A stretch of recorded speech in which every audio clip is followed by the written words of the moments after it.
Tidak terasa waktu begitu cepat berlalu, meninggalkan segala sesuatu yang belum sempat dikerjakan di hari lalu. 2 hari sudah sejak masa karantina Abal. Abal itu selesai. Hari ini Uli dan Arya sedang mempersiapkan segala keperluan mereka untuk berangkat ke kota besok. Harusnya sudah sejak minggu awal yang lalu mereka pergi, tapi hukuman yang diterima akibat ulah yang dibuat oleh sepasang suami istri itu membuat mereka harus mengundur waktu. Ada 3 buah koper besar yang tersusun secara berjejer di lantai kamar. Ya, sudah bisa dipastikan bahwa itu koper milik Uli. Hanya sebuah koper, tidak ada isinya, karena sejak semalam ia hanya sempat membeli koper baru. Bagaimana dengan isinya? Bingung. Hanya itu jawabannya. Kemarin saat mereka pulang dari lari pagi, jam sudah menunjukkan pukul 11 mendekati tengah hari. Hal itu tentu membuat mereka kalang kabut. Keasikan cerita dari hati ke hati ternyata bukan hanya membawa pasangan suami istri itu salah jalan, tapi juga membuat keduanya pulang terlambat. Melupakan segala hal yang harus dipersiapkan untuk keberangkatan mereka ke kota. Uli yang sudah berpikir untuk menambah koper membuat satu rumah pusing. Bayangkan saja di rumah hanya ada 1 buah koper. Dan itu tentu tidak cukup untuk membawa semua kebutuhan dan pakaian Uli. Entah kebutuhan apa, hanya Uli sendiri yang tahu. Sementara Arya, pria itu terlihat santai. Jelas saja dia santai, masalah kopernya sudah selesai. Tak ada isi yang berubah dari koper Arya. Bagaimana isinya saat dia datang, begitulah isinya juga saat pulang.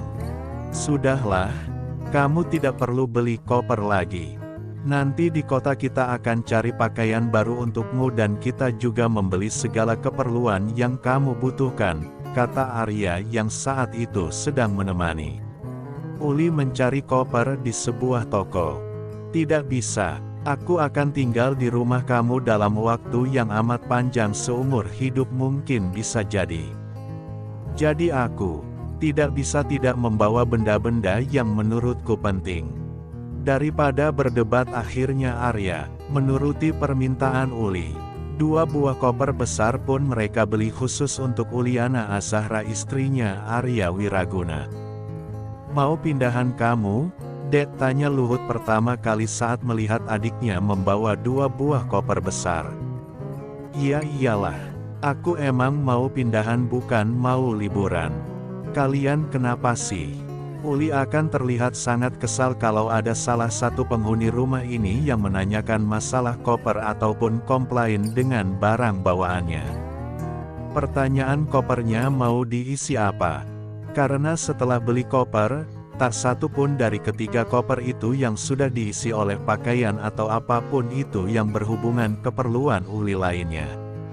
Dia malah berpikir untuk menambah koper lagi karena ketiga koper berukuran besar itu sudah pasti tidak akan cukup untuk membawa barangnya. Sejak pagi wanita itu hanya mengamati isi lemarinya. Ada banyak baju kenangan yang tidak mungkin tidak dia bawa ke kota. Ada banyak boneka-boneka pemberian teman-temannya dulu. Dan semua itu tidak bisa dia tinggalkan. Belum lagi hadiah berbagai souvenir saat dia wisuda dulu. Barang-barang bekas ia kos di kota dulu. Dan masih banyak lagi barang lainnya. Kalau dulu Uli bisa berbesar hati meninggalkan semua barang-barangnya karena ia tahu bahwa suatu saat nanti akan kembali lagi. Mungkin tidak seperti itu. Nah, sekarang Uli telah menjadi seorang istri, seorang nyonya rumah. Dia tidak mungkin kembali dan tinggal di rumah ini lagi.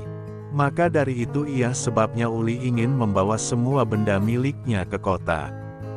Masih galau dia? Tanya Mamak. Mamak datang dari arah dapur. Baru saja menyelesaikan tugas negaranya untuk menyiapkan makan siang keluarga. Ikut bergabung dengan 3 pria yang sejak tadi berdiri di depan pintu menatap Uli bingung. Bagaimana tidak bingung?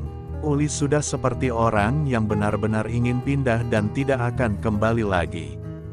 Oke lah kalau dia sekarang adalah seorang istri yang berarti nanti sampai di sana dia adalah nyonya rumah. Wajar jika dia menginginkan barang-barangnya untuk dibawa semua. Lagi pula Arya juga tidak melarang. Tapi, bukankah semua itu bisa dibawa dengan cara dicicil? Atau apakah Uli memang tidak ingin kembali lagi ke kampung halamannya ini? Melihat kelakuan putrinya, Mamak hanya bisa menghembuskan nafas pelan dan mengelus dadanya. Sejak baru lahir sampai besar seperti sekarang ini putrinya itu selalu saja membuat suatu hal yang tak pernah terpikirkan sebelumnya. Harus pakai cara apa lagi mengingatkan adikku ini, kata Luhut mengusap kasar wajahnya. Bukan hanya Luhut tapi, mereka berempat sama frustasinya. Mamak, Bapak, Arya dan Luhut malah lebih frustasi daripada Uli yang sibuk memikirkan barang apa yang harus ditinggal dan dibawa. Pergilah, biar aku yang mengurusnya, kata Mamak.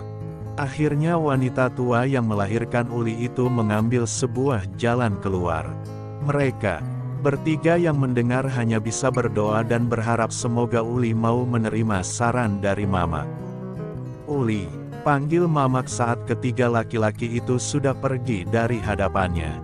Mak, Uli bingung harus bawa yang mana. Semuanya terasa berat untuk ditinggalkan. Uli tidak bisa berlaku tidak adil pada semua barang-barang ini. Uli mengatakan itu dengan suara bergetar. Dia benar-benar frustasi dan ingin menangis. Kepergiannya bersama Arya ke kota ternyata lebih berat daripada waktu pergi kuliah dulu. Uli boleh dengarkan Mamak sebentar saja. Ini lebih terdengar seperti sebuah permohonan dari seorang ibu untuk anaknya. Mata Uli mengerjap. Apa kiranya yang ingin Mamak katakan? Apakah Mamak akan mengatakan hal yang sama seperti yang dikatakan ketiga pria tadi? Dengar, Uli sekarang bukan lagi seorang gadis tapi seorang wanita yang telah bersuami. Di kota nanti bukan hanya ada kehidupan Uli saja tapi ada juga kehidupan Arya. Jadi, maksud Mamak tinggalkan segala barang-barang Uli yang dibeli saat masih gadis. Simpan di dalam kamar ini dengan rapi. Suatu saat ketika Uli pulang kembali ke kampung halaman, ada barang-barang yang bisa Uli kenang ketika masih sendiri, kata Mamak. Mamak berjalan ke arah lemari pakaian, mengambil koleksi lingerie yang baru dibeli Uli kemarin. Mamak juga mengambil beberapa pakaian yang menurutnya pantas Uli kenakan. Ambil apa yang pantas kamu kenakan. Jangan semuanya, sebab kalau kamar ini Uli kosongkan bisa-bisa nanti akan kami jadikan gudang, kata Mamak sedikit bercanda agar suasana tidak terlalu tegang. Kalau perlu beli saja semua barang-barang dan pakaian baru. Agar pakaian-pakaian Uli waktu gadis bisa disimpan menjadi kenangan di sini. Ketahuilah satu hal, Nak, berat rasanya melepas kamu pergi untuk berbakti pada suamimu tapi Mamak dan Bapak sebagai orang tua sudah menyiapkan diri jauh-jauh hari. Untuk hari ini, kata Mamak, kalau Uli mengosongkan kamar ini lantas apa yang bisa Mamak lihat jika masuk ke dalam untuk membereskan? Setidaknya biarkan kamar ini tetap terisi agar kami tahu bahwa putri kami akan kembali lagi ke sini. Mengunjungi kedua orang tua dan juga abangnya, lanjut Mamak. Drama panjang akhirnya selesai setelah Yang Mulia Ratu turun tangan. Ibu memang serba bisa, selalu bisa mengamankan situasi rumah. Membuat rumah menjadi tempat ternyaman untuk suami dan juga anak-anaknya. Semoga kabar sahabat baik, lancar rezeki dan sehat-sehat selalu.